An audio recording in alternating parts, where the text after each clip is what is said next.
Bonsoir à toutes et à tous.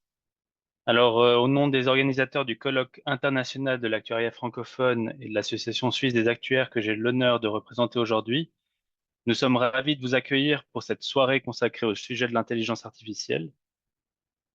Alors, on a tous une idée de ce qu'est l'intelligence artificielle. C'est désormais un terme qui s'est démocratisé à l'échelle du quotidien et qui fait partie aujourd'hui du quotidien grâce à certaines nouveautés comme ChatGPT. Mais est-ce qu'on comprend vraiment ce qu'est l'intelligence artificielle? Et est-ce surtout réellement une révolution ou simplement l'évolution naturelle des méthodes et des outils qu'on utilise déjà depuis longtemps? Donc c'est clair que ça représente des enjeux importants en termes d'automatisation et d'adaptation, mais ça suscite aussi des craintes basées sur des questions légitimes. Ce soir, on a la chance d'accueillir 5 intervenants aux horizons et aux parcours variés qui vont nous aider à approfondir notre compréhension de l'IA. À l'issue de cette soirée, vous disposerez d'une vision plus claire de ce qu'est l'IA, tant sur son impact direct sur le métier de l'actuaire que sur les transformations profondes qu'elle peut engendrer dans le secteur de l'assurance. Donc tout au long de la soirée, je vous invite à utiliser le chat pour poser vos questions en lien avec les présentations des intervenants. Et puis, après chaque présentation, l'intervenant prendra quelques minutes pour répondre aux questions qui le concernent. Je suis certain que, tout comme moi, vous êtes impatient d'écouter les présentations de ce soir et je vous souhaite de profiter de cette soirée. Je vais céder maintenant la parole au professeur Olivier Lopez, qui est notre premier intervenant.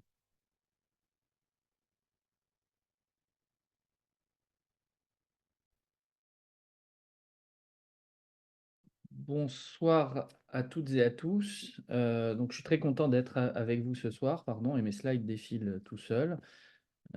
Donc, je me présente d'abord en quelques mots. Donc, je m'appelle Olivier Lopez, je suis professeur des universités à l'ENSAE, qui est l'une des écoles de l'Institut Polytechnique de Paris, sur le plateau de Saclay, et qui forme notamment des actuaires. Et donc je suis membre de l'Institut, des actuaires, membre agrégé, depuis, un certain temps, maintenant, et également membre depuis peu du conseil d'administration, de l'association, française. Donc le petit exposé, que je vous ai préparé pour, introduire un petit peu la thématique, aujourd'hui, il va faire écho, à ce qu'a dit, Michel, à l'instant. Et il reflète aussi, une certaine vision que je peux avoir de l'évolution de cette thématique, au fil du temps, puisque, on entend parler d'intelligence artificielle, sous différents, noms, sous différents vocables, depuis déjà pas mal de temps dans le domaine de la recherche, et on a aujourd'hui beaucoup de contacts et de collaborations publiques-privées autour de ces questions-là. Donc tout d'abord, moi je vais essayer en quelques mots d'essayer, de parler, sinon d'une définition, d'expliquer qu'il y a potentiellement plusieurs définitions, de l'intelligence artificielle, et que si le mot, ou en tout cas le terme, est bien, diffusé et largement diffusé, suivant la personne à qui vous parlez, il ne va pas recouvrir tout à fait, la même chose, comme on va essayer de le voir très rapidement dans cette, présentation introductive. Donc d'abord, c'est à la fois, comme le disait, Michel, quelque chose de nouveau et quelque chose de pas complètement nouveau. Si on veut essayer une définition très, très large, l'intelligence artificielle, c'est quelque chose qui va parler, fortement aux actuaires, parce que c'est quelque chose qui interroge notre rapport aux données. Et les actuaires sont, des professionnels de l'exploitation, des données, avant même qu'on parle d'intelligence artificielle. Pourquoi? Parce que derrière l'intelligence artificielle, il y a toute la notion d'apprentissage de la machine, un apprentissage qui s'effectue à partir d'informations, à partir de ce que les informaticiens vont appeler des exemples, et qui vont être un certain nombre de données, d'entraînement pour, ces algorithmes. Alors, c'est pas complètement nouveau. D'une part, bon, il faut voir que intelligence artificielle, c'est un peu le nouveau buzzword qui a remplacé le terme big data, qui a eu une vie assez éphémère, dans les années, 2010, et qui avait, au moins le mérite, lui, également de mettre, justement cette question de la donnée, au cœur. Et derrière cet essor, donc, qui vous voyez déjà dans les années 2010, il y a eu ce saut technologique autour du big data, qui était à la fois une révolution dans le domaine du stockage des données. On avait une capacité d'avoir plus de données, une capacité à mieux les traiter, et avec la démocratisation d'un certain nombre de techniques assez complexes, assez boîte noire, mais qui sont aujourd'hui beaucoup plus faciles à étudier et qui se diffusent notamment via de nombreux tutoriaux qu'on peut même trouver gratuitement sur Internet, puisqu'il y a un aspect très collaboratif dans la diffusion du machine learning. Aujourd'hui, il y a un nouveau pic autour de l'IA, qui est un cas particulier, je vais y revenir, qui est l'IA générative. Et donc tout ça, bien sûr, si vous avez quelque chose qui a un rapport avec notre rapport à la donnée, comme je l'ai dit en tant qu'actuaire, la question on est des professionnels de la data depuis bien avant le terme intelligence artificielle. Eh bien, mécaniquement, ça a des impacts. J'ai mis sur l'assurance, mais bien sûr aussi sur la finance et globalement sur nos méthodes. Alors, je vais faire en un slide, ce qui est un challenge, une histoire de l'intelligence artificielle, pas parce qu'ici on est là pour faire un cours d'histoire, mais juste aussi pour nous refixer les idées et dire que il y a un certain nombre d'idées qui sont vraiment pas nouvelles. Je parlais de 2010 tout à l'heure, mais la première naissance de la communauté intelligence artificielle, c'est en fait dans les années 40, avec une communauté qui s'appelait la communauté cybernétique, qui avait vraiment, pour le coup, l'idée, enfin, si vous avez vu Blade Runner ou n'importe quel film avec des cyborgs qui pensent, c'était leur horizon. C'était ce qu'ils cherchaient à déterminer avec les outils qui étaient les leurs dans les années 40. Et ça a donné des premiers travaux sur ce qu'on va appeler les réseaux de neurones artificiels, qui vont globalement se développer dans cette communauté et qui vont avoir, il faut l'avouer, une certaine traversée du désert dans les années 80-90, parce que les méthodes computationnelles ne suivent pas véritablement et on stagne. C'est-à-dire que les machines apprennent, mais apprennent relativement lentement. Puis il va y avoir un saut qualitatif qui est vraiment nouveau, qui là, pour le coup, va introduire de nouvelles idées dans les années 2000 avec ce qu'on va appeler l'apprentissage profond. Heu, donc notamment parmi les premières applications, vous avez la lecture automatique des codes postaux, qui a été quelque chose d'assez spectaculaire à l'époque et qui va un peu au-delà de la théorie qu'on avait mis sur papier avant. C'est-à-dire que, même à un moment, on s'est un peu demandé pourquoi ces choses-là marchaient. En fait, il y a des raisons un peu plus précises qu'on va pas évoquer, mais la capacité informatique nouvelle dont on dispose va permettre d'expérimenter des choses sur des techniques qui étaient hors de portée auparavant et vont nous permettre de trouver des choses véritablement nouvelles, heu, mais qui auront l'inconvénient d'être bien sûr des boîtes noires.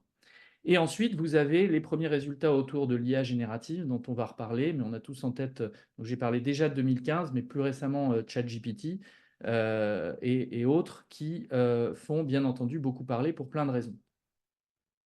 Alors, en fait, derrière ça, vous avez différentes phases de l'IA et vous avez aussi différents domaines dans lesquels vous allez pouvoir faire de l'IA, parce que la question, c'est quel est votre but? Vous cherchez à intégrer une technologie d'intelligence artificielle dans vos process, mais pourquoi faire?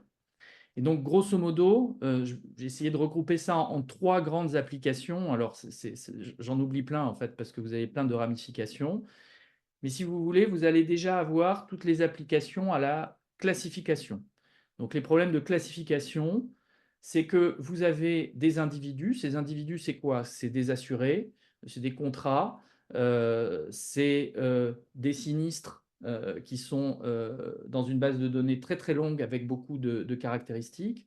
J'ai parlé des assurés, c'est des assurés qui vont être dans des bases de données qui ne seront pas forcément simplement des tableaux Excel, mais des bases de données énormes, c'est-à-dire que les informations que vous avez sur votre assuré, ça peut être par exemple tous les sites internet qu'il a fréquentés pendant une certaine période de temps. Donc vous voyez, une information énorme. Et donc chacun de ces individus, représenté par son histoire qui a énormément de data, eh bien, on va essayer de le classifier et potentiellement de déterminer des communautés similaires. Ensuite, vous voyez bien toutes les applications qu'on peut avoir en termes de classification des risques, d'identification de populations plus ou moins à risque. Il y a un problème un tout petit peu différent sur lequel l'IA va. Donc, qu'est-ce qu'apporte l'IA en fait dans ce premier problème par rapport à des techniques classiques? C'est le fait de pouvoir traiter toute cette complexité. C'est-à-dire de pouvoir traiter des individus qui ne sont pas simplement résumés par des informations âge, poids, taille, mais âge, poids, taille et par exemple tout l'historique de ce qu'a fait cette personne sur Internet. Un peu différent, avec une couche de plus, mais il y a des choses qui sont voisines. Vous allez avoir tout ce qui va être la prédiction, qui est quelque chose de clé en assurance, puisque quand on fait un calcul de prime, on est en train d'essayer d'anticiper ce qui va arriver sur l'assuré. Quand on cherche à faire du reserving, on cherche à anticiper la charge d'un certain nombre de sinistres. Et donc là, finalement, c'est remplir une tâche actuarielle standard, mais là encore, dans un environnement avec une information qui va être différente des cas d'usage standard. Je vous ai donné ici quelques exemples. Donc, on cherche à expliquer, à prédire plutôt qu'à expliquer une variable y à partir de caractéristiques. Et simplement, ce qui va changer aujourd'hui, c'est la nature des caractéristiques. Pas simplement des chiffres dans des colonnes de tableaux Excel, mais potentiellement des données beaucoup plus complexes, des images satellites qui vont pouvoir être traitées. Vous vous demandez combien coûte telle catastrophe naturelle qui vient de se produire à tel endroit. Vos données d'input, c'est une image satellite. Et à partir de là, vous essayez de faire la prédiction du coût. Vous voyez, c'est quelque chose qu'on ne pouvait pas faire simplement à la calculatrice il y a quelques années. Il fallait justement ces capacités computationnelles. Et derrière, vous avez une autre classe de problèmes qui a des applications, je dirais, peut-être moins évidentes en actuariat, mais qui fait beaucoup parler, c'est l'IA générative. Donc qui va permettre de créer ex nihilo un certain nombre de choses. Donc vous avez sans doute vu de nombreux deepfakes, vous avez vu des visages de personnes qui n'existaient pas, qui peuvent être créés par ces techniques. Ici, vous avez une œuvre d'art faite en IA. Donc on a juste appuyé sur un bouton et l'intelligence artificielle en quelques secondes a peint ce tableau avec donc tout ChatGPT et les autres solutions qu'on met qui vont, quand je disais qu'elles n'avaient pas forcément d'application directe sur l'actuariat, en tout cas qu'elles étaient plus complexes à intégrer, il y a quand même des applications assez rapides dans le secteur de l'assurance aujourd'hui qui peuvent se développer pour fluidifier un certain nombre de process, c'est-à-dire remplacer bien sûr les chatbots en ayant quelque chose de plus naturel dans l'interaction. La génération de code informatique aussi qui est facilitée, qui permet d'accélérer la programmation et également des risques associés, mais j'en reparlerai à la toute fin assez rapidement. Donc derrière ça, moi j'ai voulu mettre l'accent sur un certain nombre d'opportunités et plus particulièrement une qui est sans doute un endroit où il y a le plus d'opportunités pour les actuaires parce qu'on a énormément de données disponibles sur ces choses-là qui sont sous-exploitées, c'est toute la question du langage.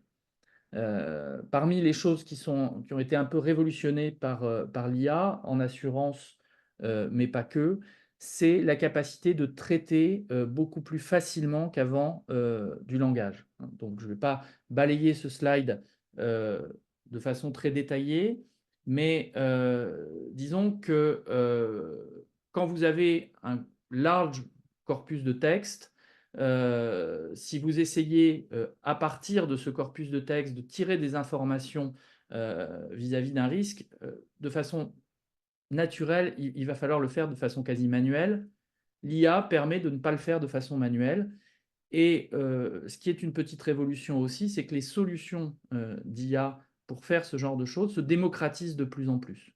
C'est-à-dire que vous avez un certain nombre de solutions, de modules qui peuvent être librement téléchargés, qui ont été entraînés typiquement par les géants du web et qui vous permettent de convertir en fait des données textuelles en données numériques. Vous savez que nous, en tant qu'actuaires, on traite mieux les chiffres que les lettres dans les modèles. Eh bien, là, c'est l'idée de représenter dans un monde chiffré des mots. Donc, si vous voulez, dans ce monde chiffré, les mots de sens similaires deviennent proches les uns les autres. C'est-à-dire c'est un dictionnaire thématique plutôt qu'un dictionnaire alphabétique qui est composé par ces représentations et donc qui va ensuite permettre d'intégrer plus facilement, ce travail dans les modèles actuariels.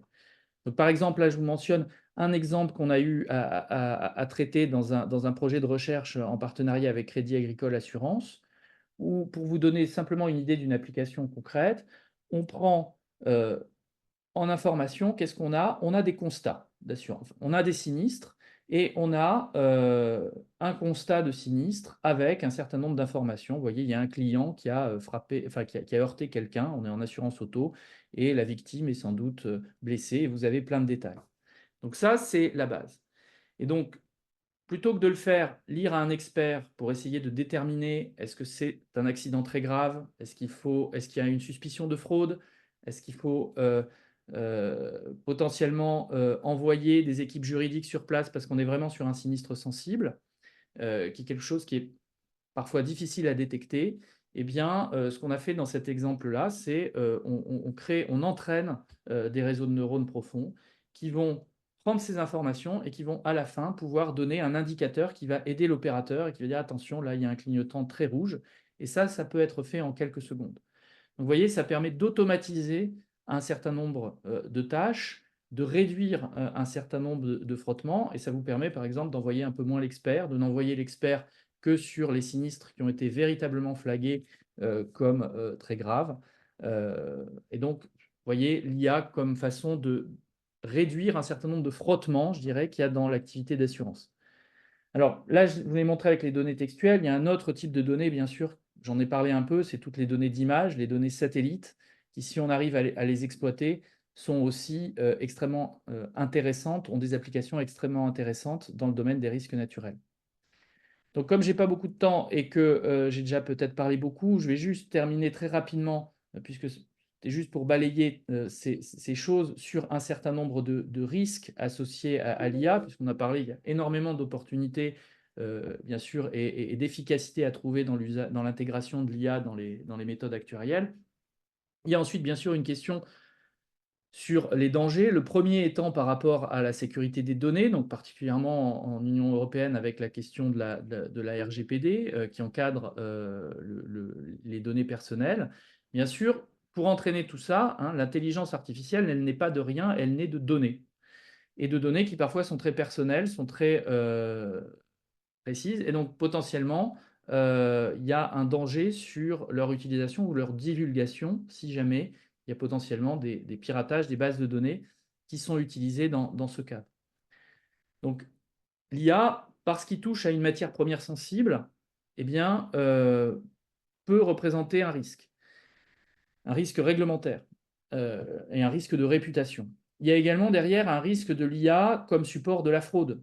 L'IA générative, vous l'avez vu, et pas seulement en assurance, peut générer des deepfakes qui font dire, des choses horribles à Barack Obama ou, à d'autres personnes qui n'ont en fait jamais été prononcées par ces personnes. Donc là, vous avez par exemple, là je vous donnais un exemple dans le domaine, de la cybercriminalité. Vous avez, des mails frauduleux qui sont par exemple générés aujourd'hui par des IA, ce qui leur permet d'être beaucoup plus efficaces, que des mails frauduleux traditionnels. Donc vous voyez, l'IA a un impact dans ces choses-là sur un certain nombre d'autres risques. Et peut-être pour finir, très brièvement sur à la fois, une autre des opportunités, mais, avec une certaine ambiguïté, on mentionne également souvent l'IA comme une arme face, à ce qu'on appelle les risques émergents. Donc les risques émergents, c'est des risques qui sont nouveaux, sur lesquels on a peu de données, en tout cas peu de données structurées. Et l'avantage de l'intelligence artificielle, c'est de pouvoir, scraper, absorber des données sur le web et à partir de là, essayer de faire, émerger, sinon une vérité, au moins une analyse et potentiellement une quantification du risque. C'est une utilisation très ancienne qui s'est beaucoup perfectionnée, dans le domaine et donc, il y a un peu ce discours de dire: «Face aux risques émergents, eh bien, l'IA est aussi une arme assez précieuse puisqu'elle va nous permettre de nous faire, une première idée. Alors on peut discuter sur la qualité de l'expertise, ça dépend des cas, pour essayer d'analyser ces choses. Je voudrais juste terminer mon propos sur un petit clin d'œil quand même, c'est qu'à la fois c'est considéré comme une opportunité en termes de risque émergent, et dans certains cas, c'est considéré comme un risque émergent lui-même, puisque vous voyez ici, je vous ai reproduit le baromètre des risques émergents d'AXA, le dernier. Vous voyez dans cette case, là, je ne sais pas si vous voyez ma souris dans 2023, vous avez Risk related to AI and Big Data.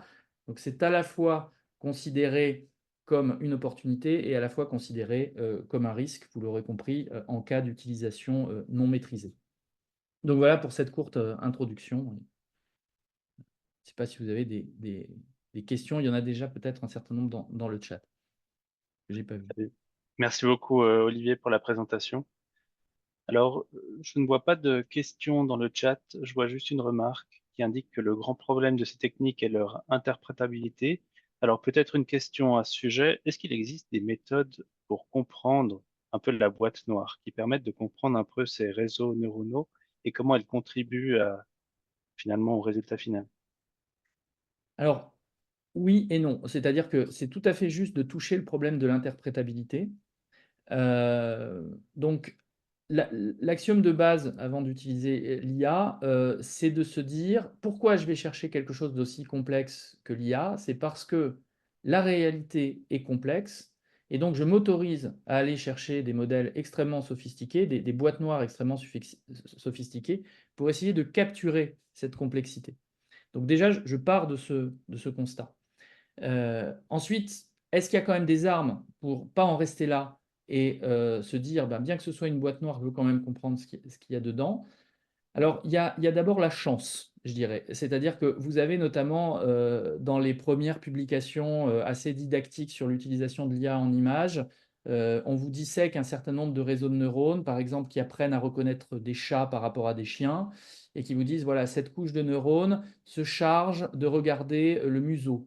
Cette couche de réseau de neurones se charge de regarder des oreilles». Ça, c'est parce que vous avez réussi à le voir en soulevant le capot et que les choses étaient, relativement simples. Mais en généralité, en général, ça va pas se passer comme ça. On va rarement pouvoir interpréter de façon aussi simple.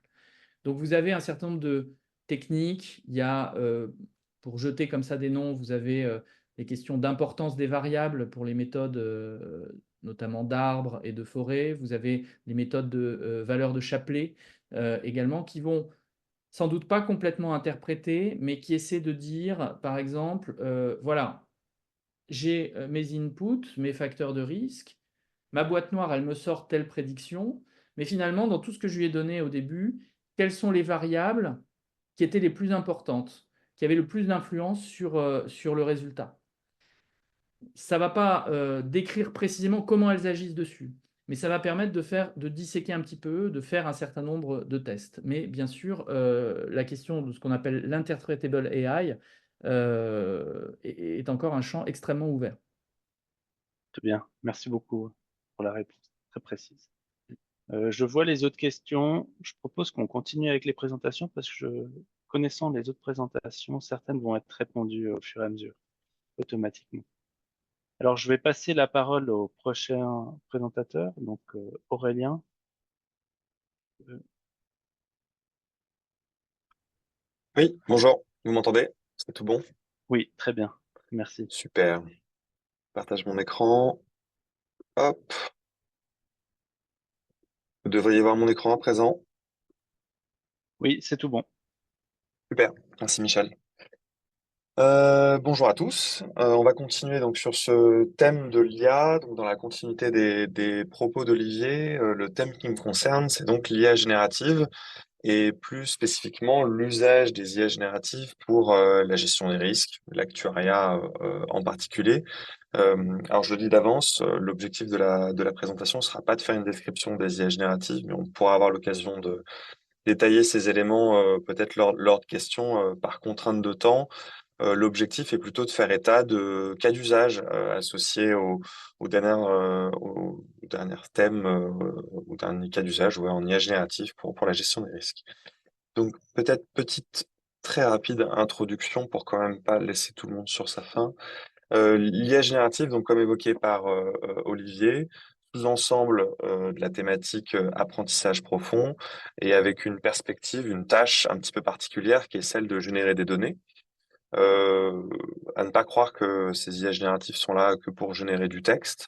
Par principe, IA générative, on peut aussi comprendre générer des données numériques, tabulaires. Donc, c'est l'exemple que vous voyez à gauche, qui est un cas de génération de données tabulaires pour de la génération de scénarios synthétiques pour de la détection de fraude. On peut bien sûr utiliser les IA génératives pour générer du texte. C'est l'objet finalement premier de ce qu'on entend derrière IA générative à travers les large language models comme ceux qu'on peut utiliser à travers Mistral ou OpenAI. Et puis l'IA générative aussi comme outil générateur d'images. Et l'exemple que je vous donne à l'écran, c'est celui de la génération d'images satellites, dont on peut par exemple se servir dans des cas d'entraînement pour des modèles de détection d'objets. Voilà. Donc, plusieurs architectures associées à ces thématiques d'IA générative pour créer plusieurs typologies de données. Nous, on va se focuser dans la suite de la présentation sur la principale partie de l'IA générative qui fait aussi la part la plus grande dans les médias, dans les publications, etc. C'est l'IA générative associée aux transformers et associée à la génération principalement de textes. Donc, vous dire qu'aujourd'hui, donc cette thématique d'IA générative hein, qu'on voit largement émerger depuis 2 ans, elle fait aussi son petit bout de chemin dans la chaîne de valeur assurantielle et plus particulièrement dans les fonctions telles que les nôtres en gestion des risques, aussi bien sur des thématiques de souscription et de gestion sinistre, pour la comparaison avec des données historiques, des incidents historiques, des points d'intérêt en matière de gestion de risque ou dans le cadre de souscription d'offres commerciales, de la mise en avant ou de la génération de points avantageux ou désavantageux. On le voit aussi en modélisation sur de la collecte de données externes, notamment d'indices financiers ou à pointer les événements, notamment des événements CatNat. Des calculs d'exposition, je reviendrai sur ces exemples dans le cadre de modélisation, et puis de la génération de scénarios synthétiques pour de la simulation de crise, pour de la simulation d'événements CatNat, pour la simulation d'événements hors ça, il y a tout un tas de choses qui sont possibles. Ces cas d'usage d'IA générative, comme je vous l'évoquais, on les retrouve sur toute la chaîne de valeur. Je ne vais pas vous faire tout le slide, mais on les retrouve en communication et marketing. On les retrouve aussi sur des thématiques informatiques associées au milieu actuariel ou à la gestion des risques. Et puis sur des sujets, sur des thématiques plus orientées juridiques. Je crois qu'Olivier a évoqué aussi le thème de la tarification précédemment. Donc il y a un certain nombre de sujets de tarification qui bénéficiaient déjà en tout ou partie d'usage de machine learning et qui commencent aujourd'hui à bénéficier de modèles d'IA générative. Dans toutes ces idées, la finalité reste toujours la même, améliorer par rapport, je veux dire, aux thématiques d'IA ou de machine learning traditionnelles, améliorer les délais, améliorer la donnée en absence de données, en cas de mauvaise qualité de données, par exemple, améliorer la personnalisation, améliorer la disponibilité de certains services. Voilà. Ce que je vous propose par la suite, au-delà de ces exemples très sommaires, c'est de rentrer un petit peu dans les détails et de rentrer dans les détails au regard des bénéfices que peut apporter l'IA générative pour les actuaires et la gestion des risques. C'est un parti pris de vous présenter ces 3 axes comme bénéfices. Il y en a probablement d'autres. On peut probablement les épeler, les définir différemment. Dans la suite, on va donc parler d'efficacité, comment on peut améliorer notre efficacité en actuariat et en gestion des risques à travers l'IA générative. On va également parler de la disponibilité de la donnée, comment on peut disposer davantage de données pour abonder nos calculs, nos modèles actuariels ou en gestion des risques. Et puis comment on peut étendre notre expertise, donc en ayant des modèles plus fins, en ayant des modèles qui nous permettent d'avoir des proxys par rapport à d'autres travaux qu'on peut effectuer dans des cadres actuariels. Voilà.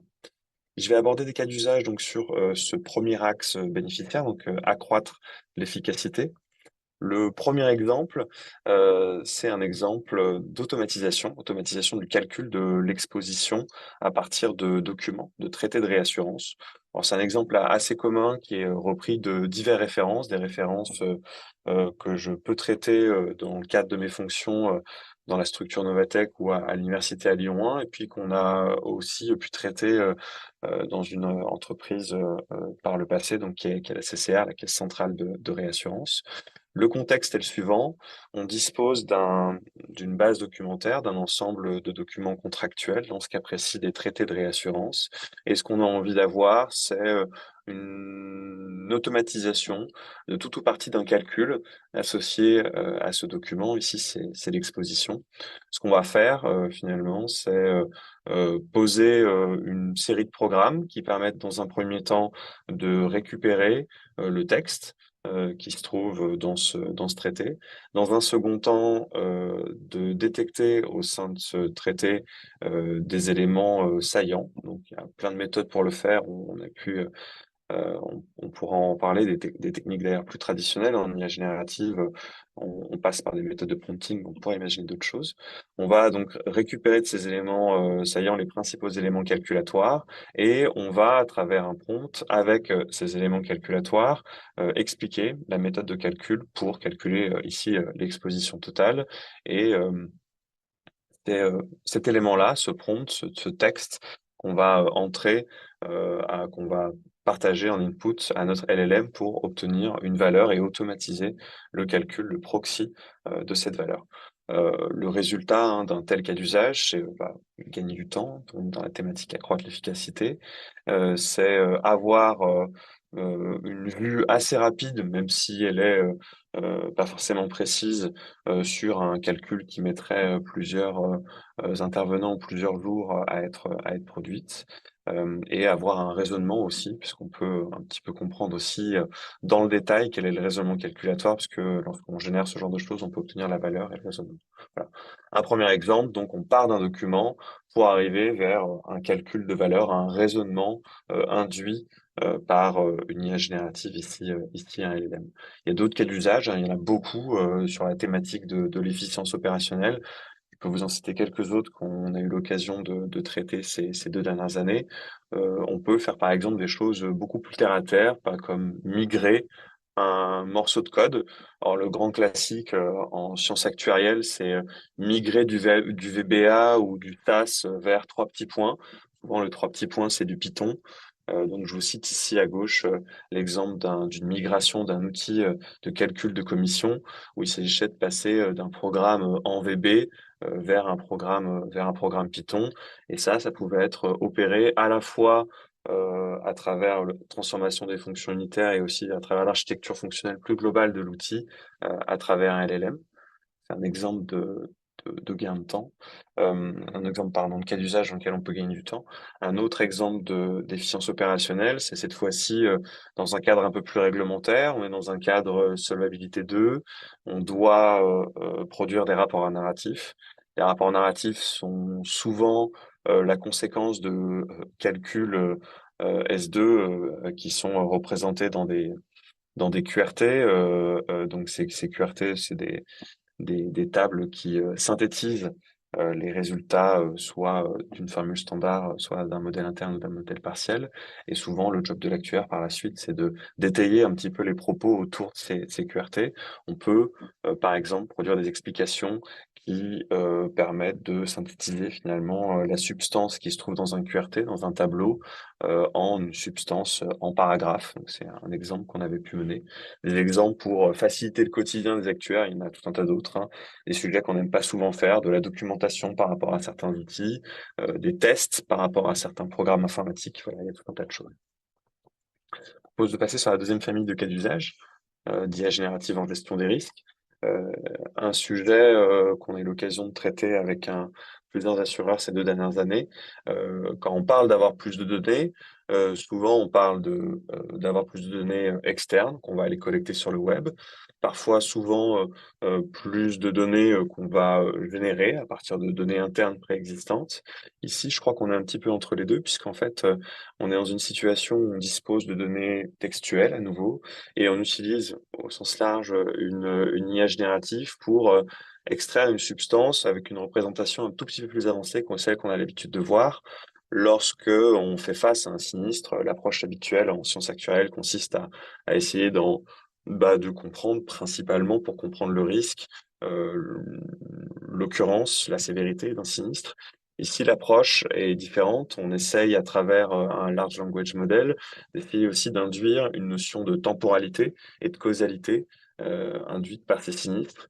Donc, c'est tout l'objet de ce cas d'usage. On utilise ici un ensemble de LLM qui sont chaînés pour, à partir de rapports de sinistres, alors on l'a fait sur du risque énergie, on l'a fait sur des RC médicales, on peut le faire sur beaucoup de natures de sinistres, essayer d'expliquer de manière beaucoup plus avancée finalement la cause d'un sinistre, et à travers cette cause de mieux comprendre le risque, donc de comprendre sa temporalité, son quantum finalement, essayer de comprendre aussi quelles sont les causes multivariées, les éléments multivariés qui caractérisent ce sinistre. Voilà. Donc là, l'idée, c'était de reprendre tous ces rapports, de les faire passer dans des LLM pour en déduire une représentation en graphe causal, et de ces graphes causaux, pardon, pouvoir essayer de s'abstraire et de déduire des grandes notions que souvent le fait d'avoir telle typologie de sinistre est induit par telle cause, par telle pièce mécanique, par tel provider, etc., etc. Et puis on peut avoir des représentations graphiques comme celles qui sont représentées à l'écran, ou des représentations chronologiques sous format tabulaire. La finalité de ce type de cas d'usage, c'est autant d'abonder des acteurs comme des acteurs de la prévention pour leur aider à avoir plus d'éléments pour sensibiliser des tiers parties, que aider des acteurs en gestion des risques à les alimenter en davantage de données semi-structurées ou structurées, par exemple dans des tâches de tarification ou de provisionnement. D'autres sujets sur la thématique plus de données en IA générative pour l'actuariat. Je pense qu'on l'avait évoqué précédemment, le grand classique, c'est le feature engineering, notamment pour des thématiques de tarification. Lorsqu'on est dans un cas de traitement automatique du langage avec du texte non structuré, ce qui est très facile de faire, c'est d'aller à la pioche, à l'information. Donc, le cas d'usage qui était là, c'est un cas d'usage qui avait été mené il y a un petit moment déjà, où on partait d'un constat qui était un rapport d'incident cyber, et de ce rapport d'incident cyber, on appliquait une suite de tâches NLP, incluant des tâches traditionnelles, donc NLP pour Natural Language Processing, ou des tâches d'IA générative, pour essayer d'extraire des montants, des détails relatifs aux appareils qui ont subi la cyberattaque, des fournisseurs induits dans le cas des cyberattaques, des typologies d'entreprises, des contextes d'actes de cybermalveillance. Et tout ça permettait d'étayer la donnée structurée pour des sujets de tarification, et la finalité de ce cas d'usage était d'arriver vers un modèle classifier qui donnait un range de coûts d'assistance, c'était le cas précis de la tâche de tarification, qui était nettement amélioré par rapport à ce qu'on était en pratique capable de faire. Voilà. Dans le cadre d'avoir plus de données, il y a tout un tas de natures de cas d'usage qui peuvent aussi exister. On voit aussi émerger ce qu'on appelle les LAM, les Large Action Models, qui sont un mélange entre des LLM, donc qui ont la fonctionnalité de comprendre et de générer du texte, et puis l'action, c'est-à-dire la capacité ici la capacité dans le cas d'usage que vous voyez à l'écran, c'est la capacité de se connecter sur une URL et de pouvoir télécharger des choses. Donc ici, on s'en était servi pour télécharger des rapports RFR pour avoir des informations sur des courbes de taux sur une fréquence régulière, et sans avoir à se contraindre à se connecter sur le site de l'EIOPA. Voilà. Plein de cas d'usage également que j'omets sur ce sujet de disponibilité de la donnée sur l'IA générative. Je conclurai pour pas trop mordre sur les autres présentations sur le troisième axe, étendre l'expertise. Étendre l'expertise, ça veut dire comment on peut arriver à avoir une encore meilleure compréhension du risque, puisque c'est l'un de nos métiers principaux, à travers des outils qui sont pas les nôtres, donc des choses qui sont différentes des modèles qu'on a l'habitude de traiter. Ce que je vous présente à l'écran, c'est une quantification du risque à travers du coup une approche 100% textuelle.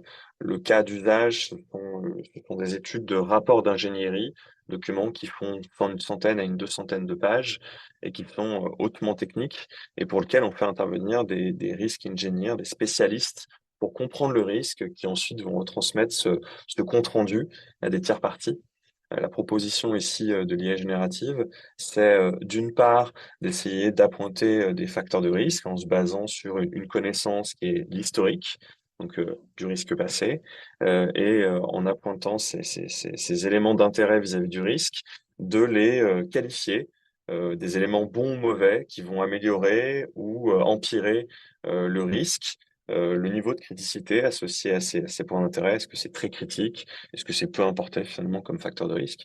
Et de ça, en déduire un score qui peut alimenter donc des risques engineers ou des fonctions actuarielles. Voilà. Donc, la tâche ici était menée sur une chaîne de raisonnement avec plusieurs LLM à la chaîne, et dont l'objet final était vraiment quantifier d'une part, justifier cette quantification à travers des citations du rapport, et puis faire un résumé de tout ça à des fins un petit peu plus qualitatives.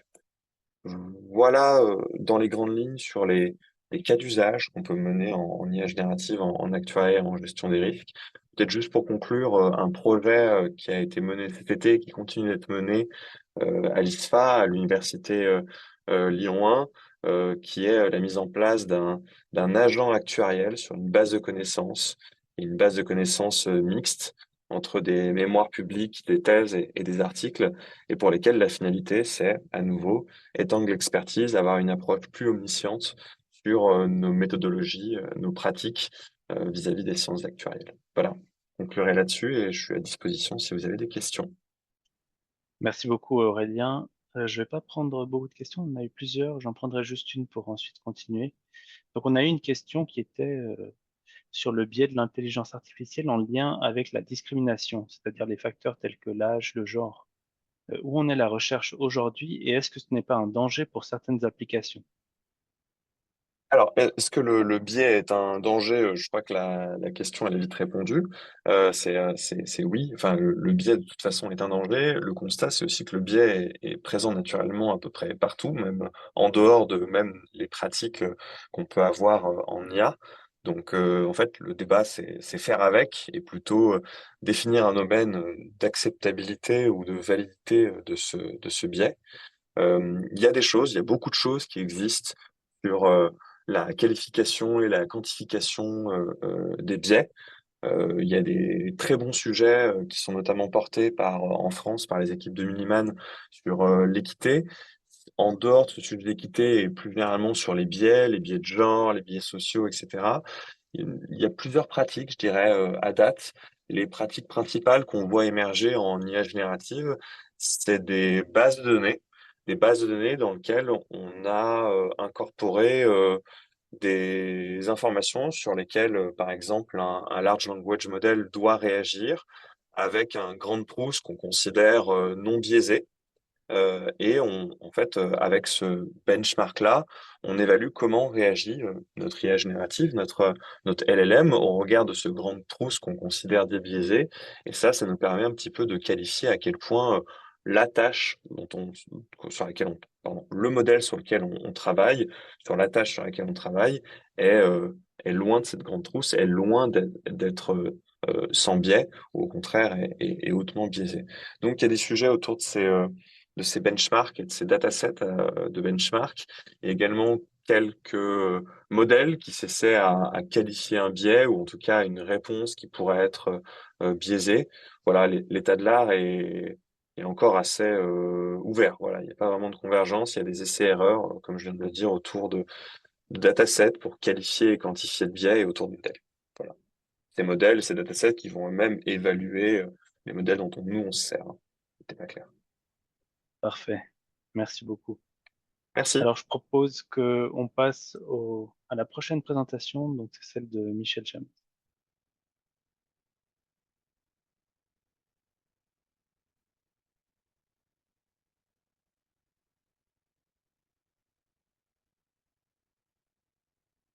Voilà, bonsoir. Donc,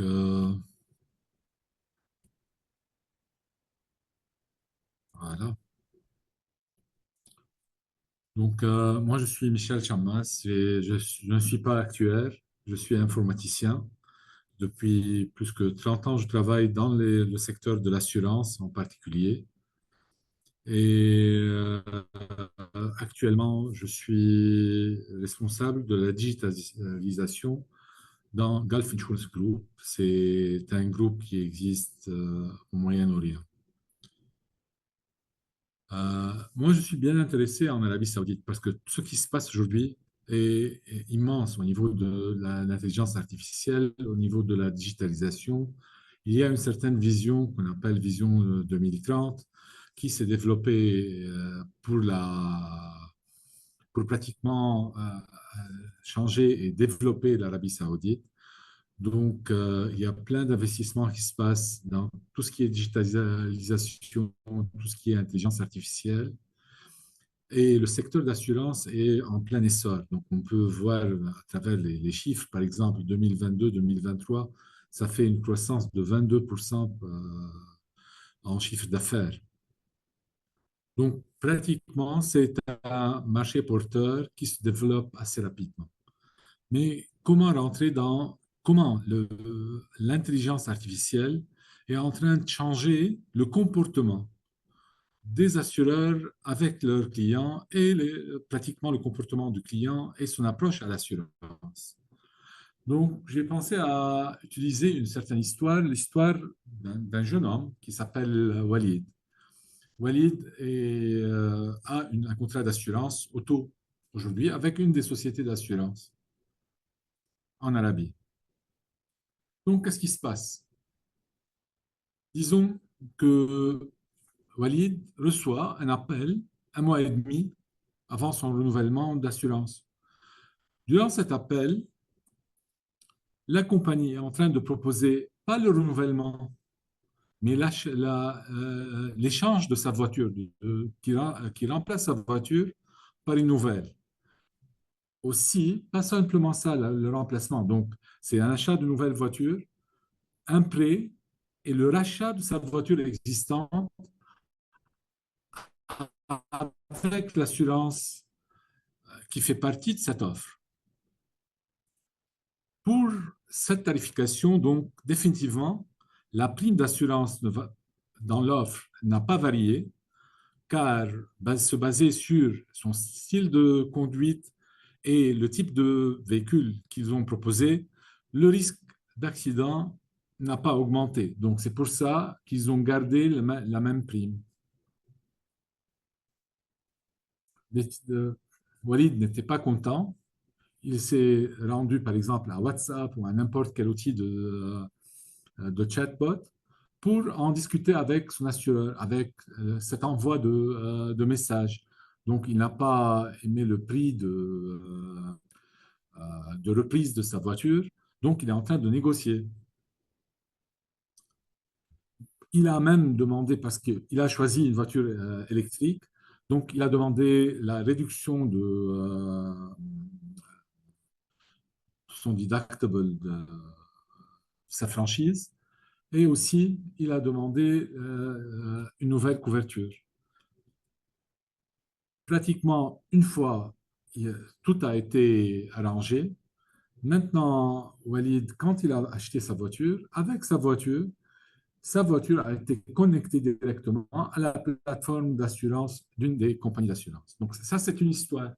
C'est simplement une histoire par rapport à l'achat d'une police d'assurance. Tout ça est possible, est devenu possible. Pourquoi? Parce que le gouvernement et l'autorité, le régulateur, ils sont en train de pousser à aller de plus en plus dans la digitalisation. Donc, il y a eu plusieurs entités qui ont été créées entre le secteur privé et le gouvernement pour, gérer les données localement en Arabie saoudite pour réduire l'exposition à l'international des informations. Et ces compagnies, ils ont utilisé tout ce qui fait rapport à l'intelligence artificielle pour devenir beaucoup plus efficaces. Donc, si je prends le même exemple, OK, je vous donne des exemples de compagnies qui sont en train de travailler aujourd'hui et qui ont travaillé sur ces problématiques, si on veut dire.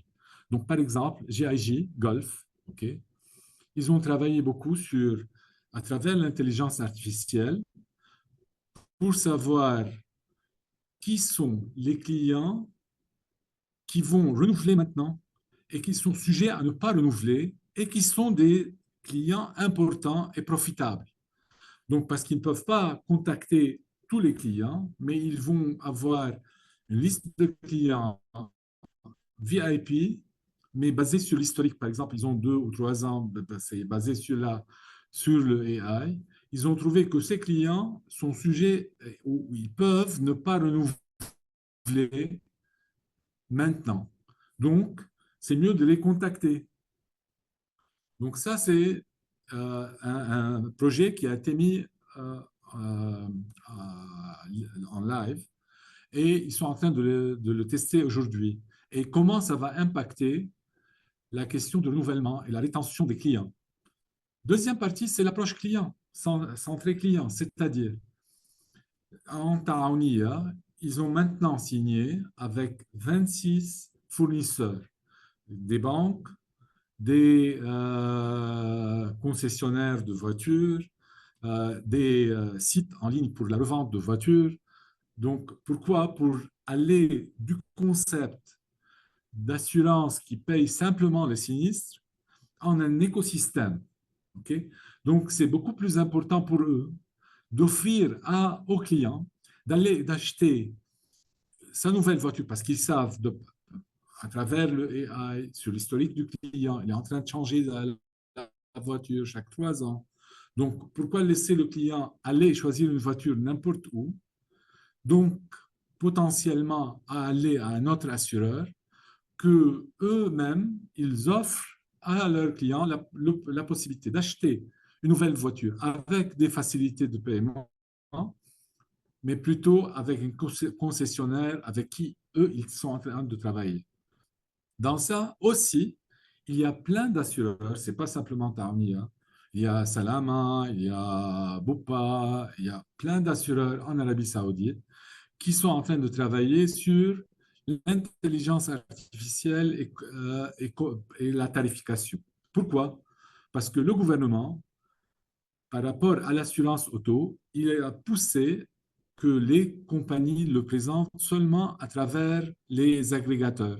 Donc, on a 70 à 75% des ventes d'assurance se passent à travers les agrégateurs. Donc, c'est très simple à comparer les prix. Donc, maintenant, c'est aux assureurs de trouver des meilleures façons de présenter leurs produits, d'avoir une meilleure tarification.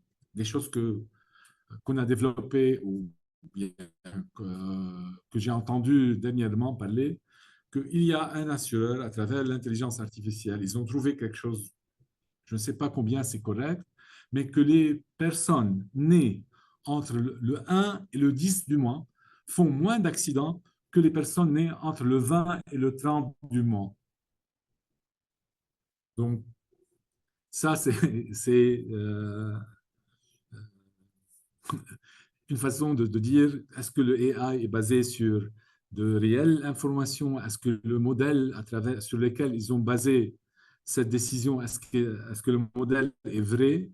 Mais pratiquement, ils l'ont mis en pratique.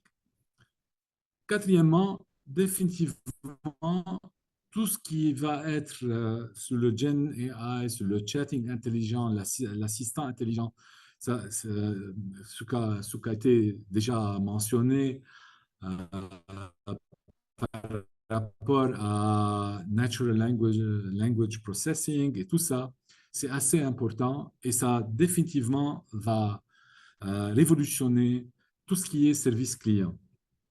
Maintenant, la souscription dynamique, si j'ajoute une condition, comment ça va affecter le prix? Est-ce que cette condition peut être ajoutée dans ce cas-là ou pas? Est-ce que ça va être seulement basé sur l'historique? Ce qu'on a trouvé, j'ai trouvé il y a un en Arabie, Pharmacy Benefit Management pour la historique médicale. Mais ensuite, il a mis aussi des rules. Donc, effectivement, on a des rules engine, mais ces rules engine ils sont en train d'être améliorés ou bien enrichis à travers aussi l'intelligence artificielle. Définitivement, tout ce qui est IoT, comment on va mesurer, connecter les voitures ou bien se connecter à travers les mobiles pour avoir des informations à travers le client, comment ça se passe, comment il est en train de conduire, c'est un domaine qui va se développer beaucoup. Donc, si je vois un peu au niveau sinistre, comme ça a été mentionné, on a plein de potentiel de développement. Définitivement, la détection des accidents, aujourd'hui, ça se passe automatiquement avec le Tawniya à travers les mobile applications. Donc, ils appellent le client quand ils trouvent qu'il y a un freinage brusque. L'estimation des dégâts se passe aujourd'hui avec une compagnie qui s'appelle Tarkim. Donc, une fois il y a eu un accident, on prend les photos de l'accident et c'est définitivement dans les cas qui sont simples, c'est la machine qui fait l'estimation. Cette estimation est prise comme base pour le recouvrement entre les différentes compagnies d'assurance. Aujourd'hui aussi, il y a plein d'applications, surtout quand on est en train de travailler avec un concessionnaire bien donné, connu pour l'ajustement de la voiture, pour la réparation de voiture. Donc, on les passe à travers l'évaluation si elle est correcte, on fait définitivement la détection de fraude et aussi définitivement l'assistant intelligent va rentrer ici pour définir quand aller quand réparer la voiture, prendre les rendez-vous et tout le service client. Donc, comme informaticien, ça c'est un grand bouleversement. Il y a plein de systèmes à connecter ensemble. Il y a une compréhension. Déjà, l'intelligence artificielle est en train de changer beaucoup dans comment développer déjà les systèmes qui doivent être connectés et tout.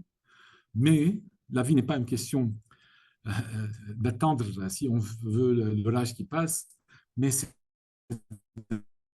apprendre à danser sous la pluie. Pour nous, les informaticiens, on n'a pas de choix. On doit aller dans ce sens.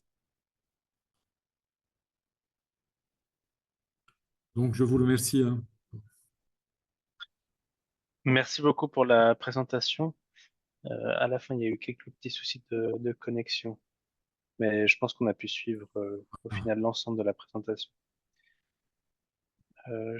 Au vu de l'heure qui avance, je propose qu'on passe directement à la prochaine présentation, qui est celle de Nicolas Scott.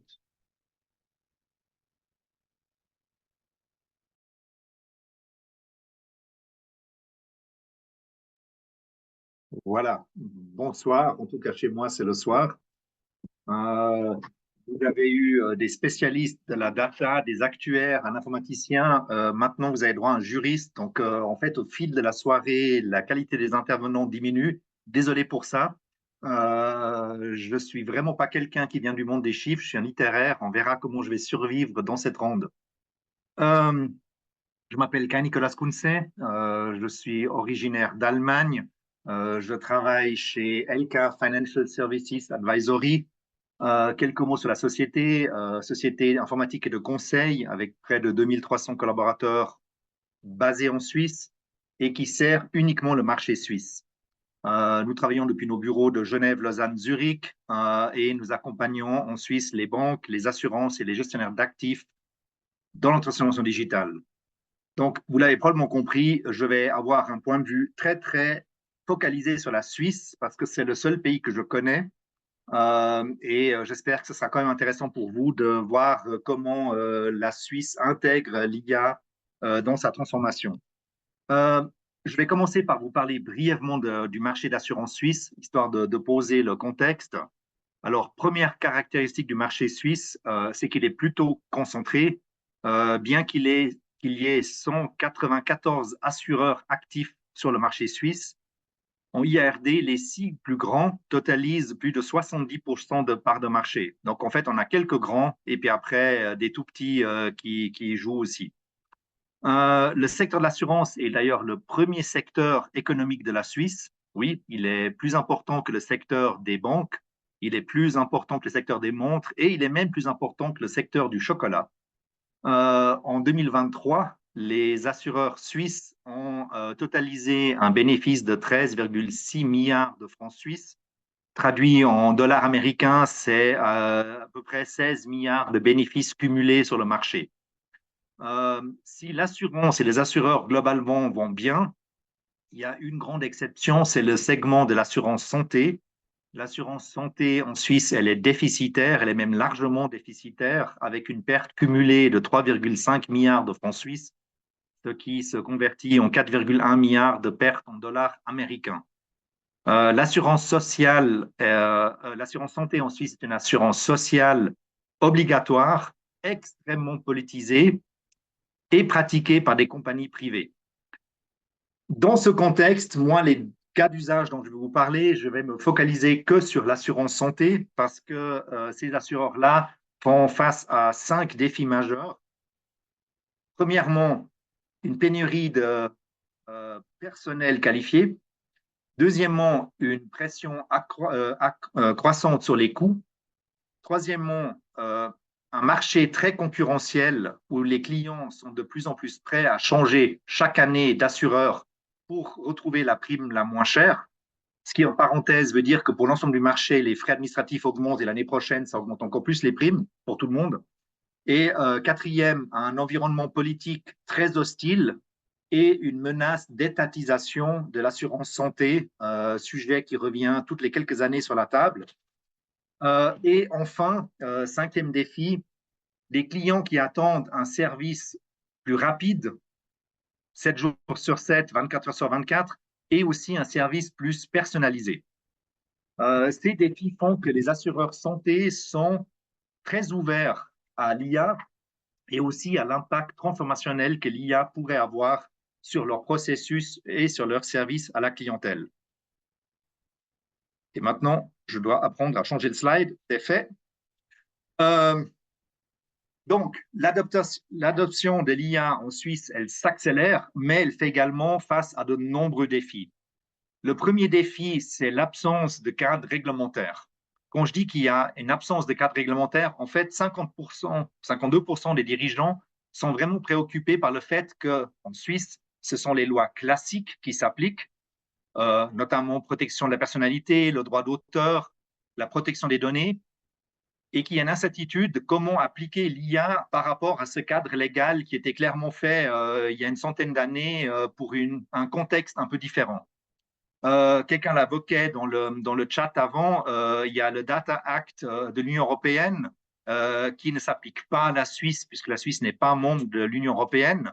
Mais comme la Suisse a des relations commerciales très étroites avec l'Union européenne, le Data Act va devoir trouver une traduction sur le marché suisse et les assureurs suisses qui travaillent à l'international doivent déjà tenir compte du Data Act.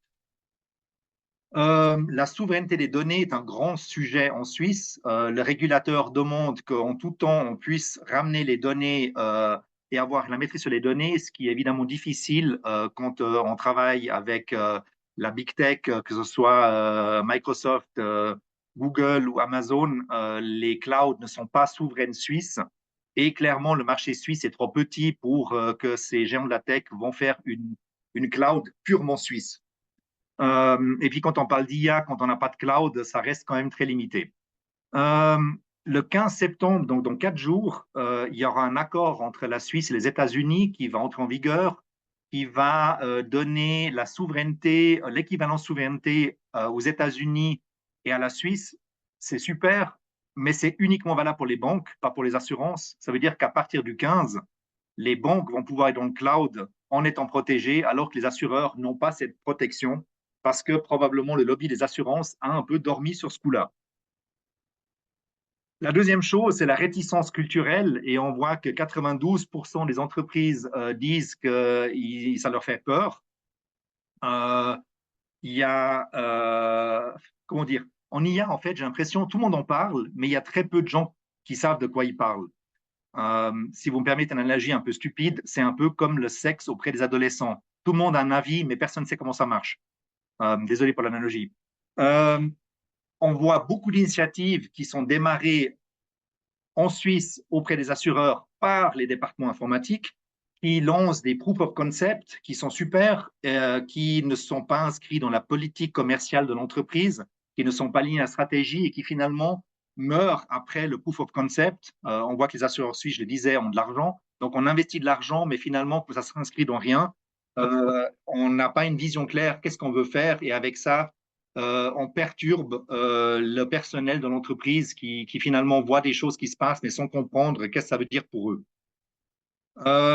Petite page de publicité, je ne vais pas insister sur celle-là, mais c'est une des choses que nous faisons chez LK, c'est d'accompagner les clients pour les aider à définir une stratégie IA qui s'intègre dans une stratégie d'entreprise et qui fait qu'on sait en fait à quoi va servir l'IA et pas dire on fait de l'IA parce que l'autre CEO sur le terrain de golf fait aussi de l'IA, mais dire je fais de l'IA parce que je sais ce qu'elle va m'apporter dans ma stratégie commerciale.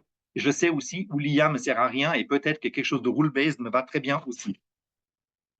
Je passe pour venir sur 2 défis concrets et voir comment l'IA peut y répondre. C'est aussi des cas d'usage.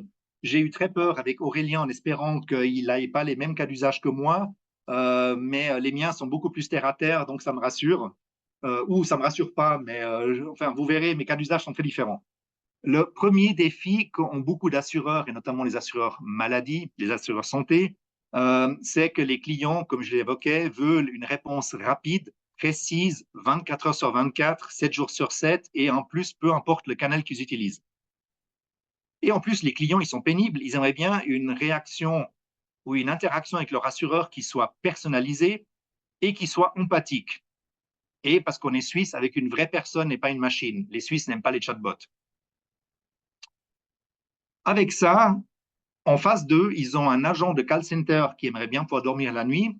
Ils ont un agent du call center qui, en général, a 2 grands écrans devant lui où il essaye de jongler entre 15 écrans sur ces 2 écrans, enfin 15 banques de données, pour essayer de comprendre qui est ce client, qu'est-ce qu'il a eu comme dernier sinistre. Ah, vous avez payé une prime aussi, et puis vous êtes au contentieux.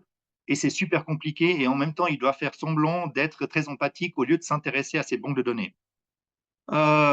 Donc, données en silo, données peu digérables pour quelqu'un qui doit être au téléphone. Ici, on a évidemment la protection des données qui est très importante. Notamment, la législation suisse dit que les assureurs santé pour la couverture sociale n'ont pas le droit d'échanger les données de leurs clients qui ont aussi une assurance privée chez le même assureur. Donc, obligation de séparer pour le même client des données. Mais le client, à la fin, quand il téléphone, il dit « Moi, je suis client, je veux que vous sachiez tout ».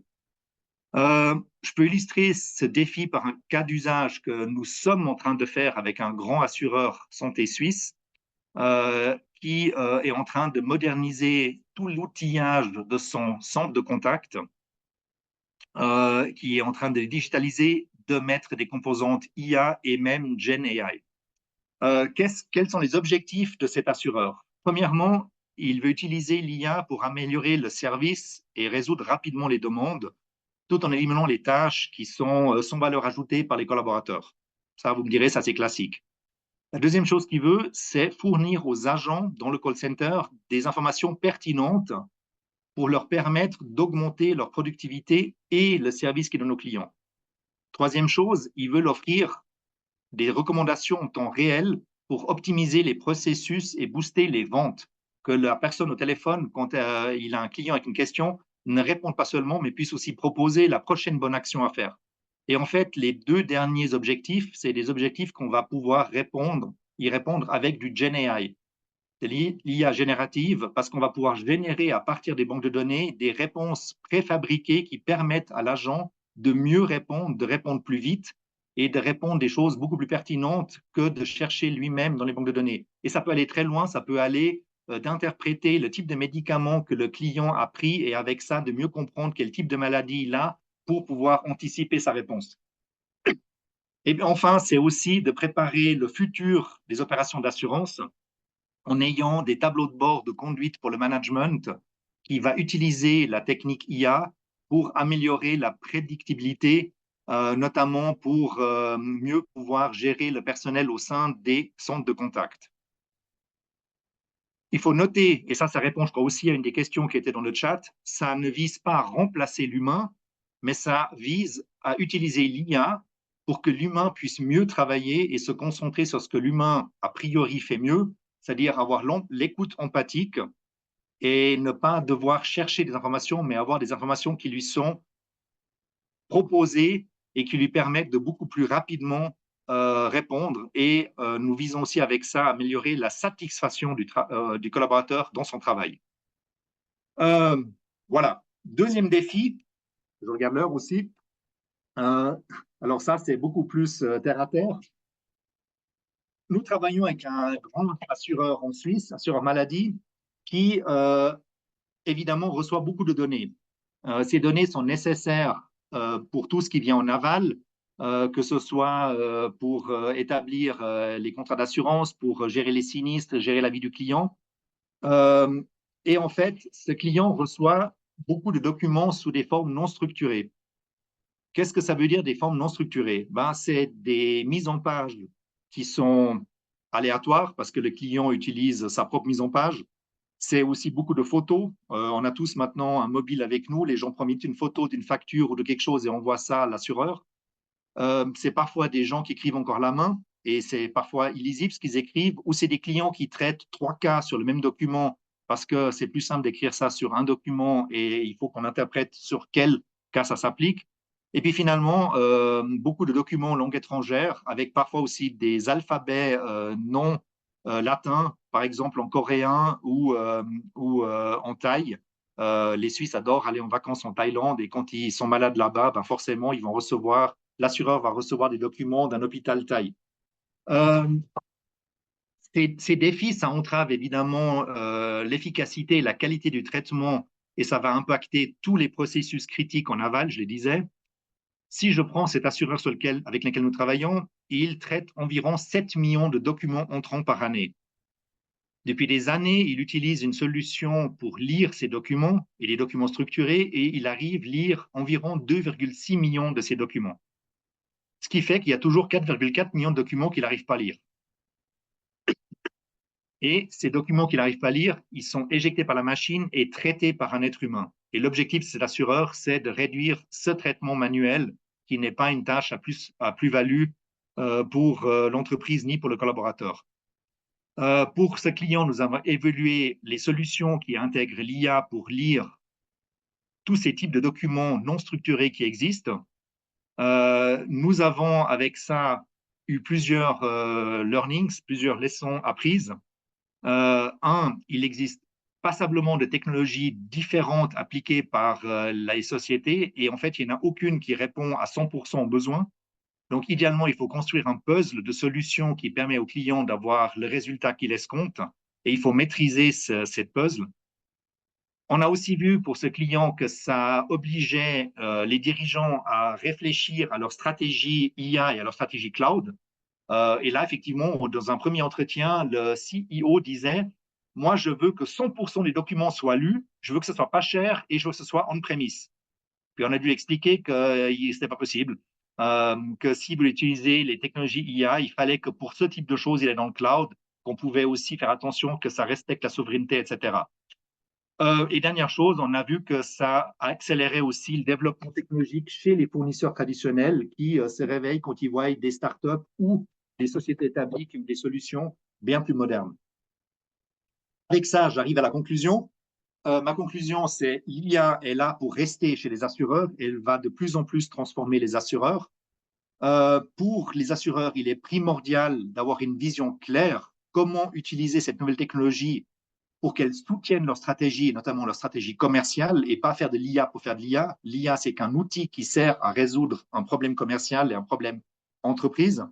Une vision claire permet aussi d'éviter de griller les ressources avec des projets qui sont gentils, mais qui ne servent à rien ou ne dépenseront jamais le stade du proof of concept. Et j'ai encore vu dernièrement de Gartner une analyse qui disait que 30% des projets ne dépassaient, non, 70% des projets ne dépassaient actuellement pas le stade du proof of concept, ce qui était assez triste. Et puis pour terminer, je vous l'ai dit, je suis juriste, désolé, j'ai bien conscience que mes propos ne visaient pas du tout le métier d'actuaire. Deux raisons à ceci. Ben, un, je ne suis pas un spécialiste du pricing ou du reserving, donc je ne vais pas vous parler de choses que je ne comprends pas. Et puis, deuxième raison, il y a des années en arrière, je travaillais dans un grand groupe d'assurance, j'étais responsable notamment de la souscription et de l'actuariat. Imaginez, ils ont mis un juriste responsable des actuaires. Et en fait, je demandais toujours à mes collègues actuaires à l'époque de s'intéresser non seulement aux données historiques qui sont bien sûr nécessaires, mais aussi à toute la chaîne de valeur et à l'innovation dans l'entreprise pour pouvoir mieux anticiper le pricing et le reserving du futur en intégrant déjà une vision de ce que l'entreprise est en train de faire. Et c'est dans cet esprit que je réponds volontiers à des questions, s'il y en a, et que je suis capable d'y répondre. Merci beaucoup pour la présentation. Alors, je trouvais pas du tout que c'était une baisse de qualité, c'était très intéressant. La réglementation joue un rôle très important aussi pour les actuaires. Je prends très rapidement une question dans le chat pour ensuite enchaîner. C'était une question par rapport aux générations de réponses. Donc, on sait qu'en Suisse, l'assurance santé, elle est très réglementée. Donc, tu as évoqué le fait qu'il y avait des réponses qui étaient générées automatiquement pour les conseillers. Est-ce qu'il n'y a pas un risque de protection de données à ce niveau-là, notamment si on parle de données médicales dans ce cas? Alors, non, pas dans le cas, en tout cas, que j'ai présenté, parce que c'est, en l'occurrence, c'est le plus grand assureur santé de Suisse. Il a assez de données lui-même pour pouvoir générer son propre modèle. Il y a clairement un souci et aussi un problème de distorsion concurrentielle que va faire un petit assureur local qui n'a pas les données suffisantes et qui, pour des raisons de protection du nez, ne peut pas utiliser un pot de données ou partager ces données avec d'autres assureurs, à moins de les anonymiser ou à ce moment-là, ça ne sert à plus rien pour un call center. Donc, dans le cas présent, nous travaillons que avec des données propriétaires et qu'on peut utiliser pour générer des réponses, parce que finalement, la machine ne fait rien d'autre que ce que ferait un collaborateur, sauf qu'elle va beaucoup plus vite. Mais ça pose un problème pour des entités qui n'ont pas une base de données suffisante à exploiter. Je ne sais pas si ça répond à la question. Je pense que ça y répond. Très bien. Merci beaucoup. Alors, je propose qu'on passe à la prochaine présentation, qui est celle de Jonathan Rio.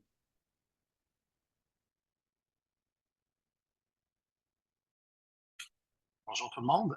Tout le monde peut voir mon écran? Oui, on voit bien l'écran. Parfait. Donc, bonjour à tous. Aujourd'hui, je représente l'autre côté de l'océan. Mon nom est Jonathan Rioux. Je suis directeur général pour le département d'intelligence artificielle pour une compagnie qui s'appelle EPAM. Ça fait à peu près 5 ans que je travaille là. Je suis désormais un chef de pratique pour tout ce qui est IA et IA génératif. J'ai passé les 10 premières années de ma vie à travailler en assurance. Je suis pas un actuaire qualifié. Je préfère référer à moi-même comme un touriste actuariel. Donc, j'ai fait un peu d'assurance, de réassurance vie. J'ai fait un peu d'IARD. J'ai fait un mouvement une fois que j'ai complété ma maîtrise en informatique du côté fraude et analyse de risque pour ceux qui sont familiers avec la compagnie Equifax. Je suis un des auteurs de la dernière génération du score de crédit qui est utilisé en ce moment. Je suis aussi quelqu'un qui est très intéressé sur comment on peut rejoindre le monde de la science des données et de l'actuariat. Donc, j'ai écrit un livre en 2022 sur l'analyse de la science des données en utilisant un logiciel qui s'appelle PySpark, qui est un logiciel de forage de mégadonnées. Au jour le jour, sur quoi que je travaille, EPAM est une compagnie qui fait des logiciels. Donc, on travaille probablement personne sur l'appel qui sait qui on est. Mais on est une compagnie qui fait des logiciels pour d'autres compagnies logicielles. Donc, au jour le jour, on développe des logiciels de gestion de risque, des logiciels de pricing, des logiciels qui vont jusqu'à contribuer à des navigateurs ou des systèmes d'opération. Et à travers les années, on a commencé à se rendre compte que toutes les entreprises deviennent de quelque sorte une entreprise logicielle. Donc, pour moi, je travaille énormément sur des développements d'intelligence artificielle, d'IA génératif pour des compagnies, plus particulièrement en assurance, mais aussi beaucoup en sciences de la vie. Donc, vous allez voir que je vais faire beaucoup de parallèles avec d'autres industries à travers ma présentation.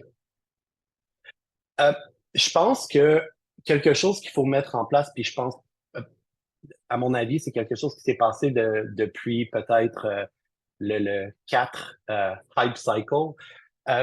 C'est qu'on voit beaucoup de similarités à travers le domaine actuariel, la modélisation et la science des données. Je vois de plus en plus d'actuaires bouger vers des domaines non traditionnels, ce qui peut être des risques de mise en marché d'un nouveau médicament ou des risques opérationnels pour des compagnies manufactures. Je pense qu'on peut voir maintenant un gros engouement à travers l'intelligence artificielle, à travers la modélisation, qui donne un avantage aux actuaires qui ont eu l'occasion de voir un peu les risques et les contrôles qui sont mis en place. Ce qu'on voit beaucoup à travers la science des données, c'est qu'il y a un réapprentissage au niveau du contrôle de risque quand on fait de la prise de décision automatisée. C'est quelque chose que l'assurance et l'actuariat ont eu l'occasion d'internaliser depuis plusieurs années et ça devient un avantage et une bonne perméabilité que je vois dans le marché. Ceci étant dit, on a parlé beaucoup d'intelligence artificielle qui dépend des données. Malheureusement, c'est une étude qu'on a publiée en début d'année.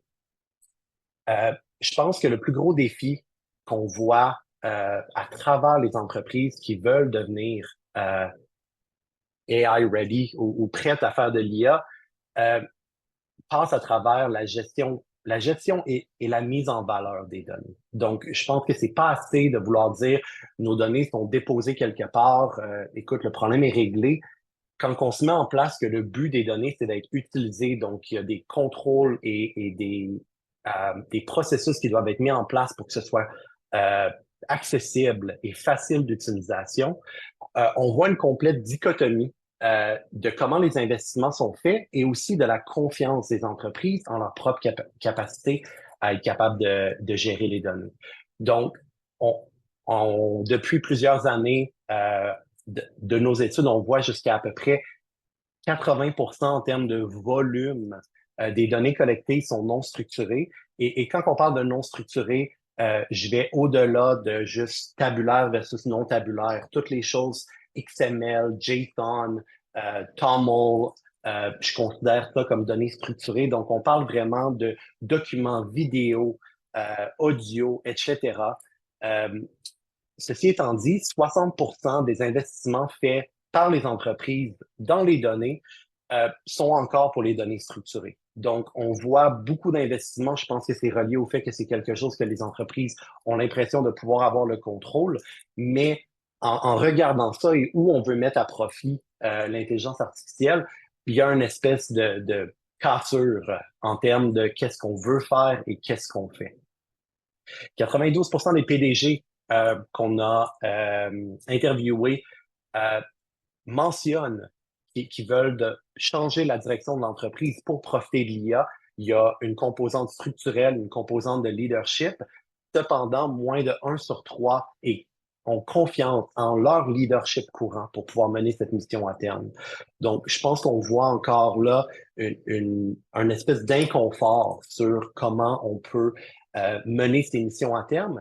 Et je pense que pour beaucoup de personnes qui sont sur l'appel en ce moment, ça l'explique un peu l'inconfort ou la frustration de pouvoir mener à terme des idées, sachant que d'un point de vue leadership, d'un point de vue gouvernance, les compagnies ne sont pas nécessairement prêtes. Pour répéter un peu ce qui a été mentionné précédemment, je pense que c'est important de mettre en valeur du fait que l'IA génératif, l'apprentissage machine sont des composantes dans des solutions ou des systèmes que l'on doit mettre en place. Donc, les gens qui ont une obsession sur c'est quoi les cas d'études, qu'est-ce qu'on peut faire avec l'intelligence artificielle, c'est une question qui est très difficile à répondre parce que ultimement, la majorité des systèmes qu'on met en place, la majorité des systèmes que j'ai eu la chance de participer, l'IA génératif ou l'apprentissage machine est un des composants d'un système qui est beaucoup plus grand, beaucoup plus étoffé. Il y a aussi du développement au niveau de l'interface utilisateur, il y a de la prise de décision, de l'automatisation qui doit être mise en place. Donc, de vraiment réfléchir à ça d'un point de vue primitif. Donc, quels sont les verbes ou les les outils que l'on peut utiliser et ensuite de designer une expérience ou un produit qui va accomplir un but business. À mon avis, c'est vraiment la meilleure façon de pouvoir trouver non seulement des bénéfices, mais aussi de la valeur à long terme de ces éléments. C'est très, très rare qu'on va voir de l'IA génératif complètement isolé, qu'on regarde juste au niveau des, désolé, je vais utiliser un mot en anglais, mais des guardrails, des balises, pardon, ou de pouvoir mettre en place, d'utiliser des données structurées et non structurées. On se rend souvent compte que l'IA génératif, le domaine d'application est très limité, mais de le mettre en place à travers un système qui est capable de faire, souvent c'est de l'automatisation de processus qui sont déjà mis en place. On est capable d'aller chercher une valeur qui est tangible et intéressante. De mon côté, je peux regarder ce qu'on voit énormément de focus. C'est beaucoup d'automatisation au niveau du service à la clientèle. On peut parler de encore là, je vais utiliser un mot en anglais, mais de intent modeling. Donc, pourquoi la personne appelle ou pourquoi la personne contacte pour être capable de rediriger le premier message ou de répondre à une question de clarification de façon automatique. Ça permet de réaliser des bénéfices en termes de personnel assez phénoménal. Je pense que n'importe quelle compagnie qui a à gérer des consommateurs peut voir que c'est une petite portion qui est capable de donner beaucoup de bénéfices à long terme. D'un point de vue recherche, qu'on voit beaucoup, et je pense aussi que ça peut s'impliquer à l'assurance, mais d'utiliser l'IA génératif pour pouvoir bâtir ces réseaux de connaissances. On voit beaucoup d'ontologie, de taxonomie qui sont faits pour être mis en place, pour être capable d'identifier des concepts potentiels. On voit beaucoup d'IA génératifs qui sont utilisés dans la recherche pour des nouveaux médicaments, des nouvelles thérapies. Mais c'est un processus qui est hautement l'humain est vraiment placé à travers la boucle, ce qui rend l'expérience plus cohésive plutôt que d'essayer d'éliminer l'humain et de devoir gérer avec le manque de précision qu'on voit. Qui dit bénéfice dit aussi risque. Je vais utiliser deux exemples qui se sont passés aux États-Unis. C'est quelque chose qui est vraiment récent et ça illustre un peu mon point d'arrêter de penser en modèle et de penser en système. Les compagnies qui sont nommées ici sur la diapositive se font poursuivre présentement. Ils ont mis en place un modèle qui s'appelle de l'autorisation préalable. Donc, pour ceux qui ne sont pas familiers avec le processus, aux États-Unis, si un médecin veut vous prescrire une thérapie ou un médicament, et ce médicament ou cette thérapie-là a une alternative qui est potentiellement moins coûteuse, la compagnie d'assurance va émettre ce qu'on appelle une autorisation préalable. Donc, le médecin, la personne qui prescrit cette thérapie ou ce médicament va devoir fournir une évidence pour dire pourquoi je n'utilise pas ou je ne recommande pas cette thérapie qui est potentiellement moins coûteuse. Dans certains cas, ça peut se faire sur quelques jours. Si vous avez le malheur d'aller à l'urgence, généralement, c'est fait pendant que vous êtes à l'hôpital et il y a une urgence qui est mise en place. Le modèle fonctionne. Le modèle accepte, fait des refus. On a une bonne automatisation. Le problème se fait au niveau de qu'est-ce qui se passe une fois que le modèle a été mis en place. Donc, ce que plusieurs personnes qui poursuivent ces compagnies-là ont essayé de trouver, c'est que une fois que la décision a été prise, si un grief est mis en place, donc de dire non, je suis pas d'accord avec la décision que vous avez prise, dans 90% des cas, la compagnie d'assurance va automatiquement accepter le grief et accepter la thérapie qui était demandée depuis le départ. Là où est-ce qu'on peut voir, c'est quand on se met à analyser les codes postaux, l'âge et plus particulièrement la race des personnes qui vont soumettre des griefs, mais aussi refuser ou accepter un grief, on voit une très, très forte corrélation avec des éléments protégés. Donc, le modem en tant que tel n'est pas touché par ce problème-là. C'est vraiment le processus dans son entièreté. Et souvent, on a tendance à pas regarder c'est quoi le processus de décision qui est mis en place et on voit beaucoup, beaucoup de failles dans dans ces processus entiers-là. L'IA génératif est pas laissé en reste. Ça, c'est un exemple que on a vu il y a quelques mois. Si vous demandez une femme, enfin une personne de ménage, ça va être une femme et ça va souvent être une femme de couleur. Je pense que c'est important de se rappeler que la majorité des fournisseurs d'IA génératifs sont américains. Donc, les biais intégrés à travers les données qui ont été forées pour la création de ces modèles ont un biais hautement nord-américain. Au niveau du biais, je pense que c'est quelque chose qui a été mentionné. Une des positions qu'on a mis en place, c'est vraiment qu'il faut arrêter de parler de débiaiser notre processus décisionnel parce que les biais que nous avons sont culturels et on fait aussi des décisions de qu'est-ce qui est acceptable et non acceptable d'un point de vue sociétal. Je pense que c'est important de mettre ça en place de sorte où est-ce qu'on parle d'alignement des biais parce que de la manière qu'on prend des décisions change à travers le temps, change à travers qui sont nos chefs politiques et de intégrer ça à travers notre processus de décision, notre processus qu'on veut automatiser, je pense que est hautement important et c'est quelque chose qu'on ne parle pas assez d'un point de vue actuariel, mais qui a des impacts massifs là où est-ce qu'on regarde à travers. Un exemple tout simple qu'on peut voir, c'est des compagnies qui vont faire des processus de sélection basés sur des caractéristiques très simples, mais ensuite vont orienter leur stratégie marketing pour aller chercher certains segments de la population qui sont préférables pour eux. Ça peut fonctionner d'un point de vue modèle, d'un point de vue système. Est-ce que ça va être suffisant pour ne pas être scruté par un législateur? On n'est pas nécessairement certain. On est déjà un petit peu au-delà du temps, donc je pense que je vais terminer à ce temps-ci. Je suis content de répondre à des questions s'il y en a. Merci beaucoup pour cette très intéressante présentation. Je regarde s'il y a des questions à cette présentation.